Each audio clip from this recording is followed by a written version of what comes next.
नागपूरमधल्या राड्या प्रकरणी नेमके काय अपडेट्स आहेत, पोलिसांनी या संदर्भात पुढे काय कारवाई केलेली आहे जाणून घेऊया। सुरुवातीला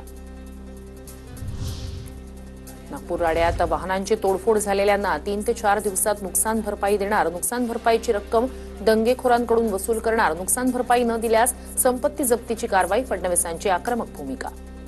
सगळ्यांना नुकसान भरपाई येत्या 3 ते 4 दिवसात दिली जाईल। आता जे काही नुकसान झालेलं आहे हे सगळं नुकसान दंगेखोरांकडून वसूल करण्यात येईल।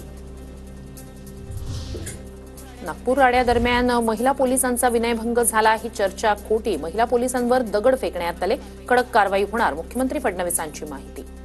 पुलिस कमिश्नर से जानकारी ली और पुलिस कमिश्नर ने स्वयं उसकी जांच की है और उनका कहना यह है उस प्रकार का अभद्र व्यवहार नहीं हुआ है। हाँ जरूर, और ये भी गलत ही है कि महिला कांस्टेबल को घेर कर उनके ऊपर पत्थर फेंकना, तो उसके ऊपर वैसी कार्रवाई होगी। नागपूर राड्यातील 104 जणांची ओळख पटली तर 92 जणांना अटक। सोशल मीडियावर हिंसा घडवणाऱ्या पोस्ट करणाऱ्यांनाही सह आरोपी करणार। फडणवीसांची माहिती। 104 लोक आतापर्यंत आयडेंटिफाय झाले आहेत,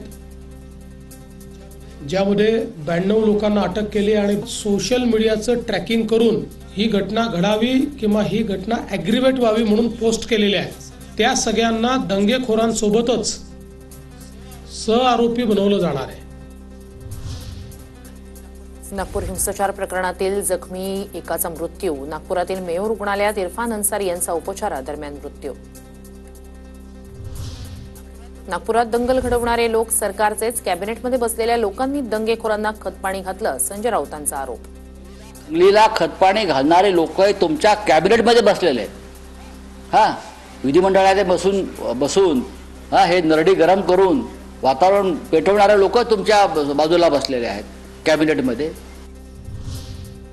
नागपूरची दंगल नियोजित होती याचे पुरावे आता सापडतायत। मात्र काहींना औरंगजेबाबद्दल प्रेम आहे। महाविकास आघाडीला पुळका असेल तर त्यांनी कबर उचलावी आणि घरी ठेवावी। आदित्य ठाकरेंच्या आरोपांना मंत्री संजय शिरसाट यांचं प्रत्युत्तर।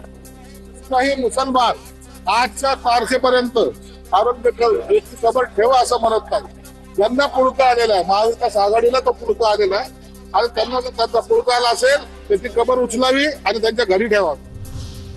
नागपूर हिंसाचार प्रकरणी आणखी दोघांना अटक।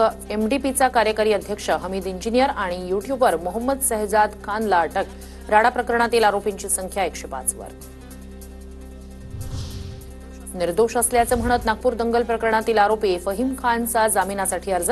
फहीम खानच्या जामीन अर्जावर सोमवारी सुनावणी होणार।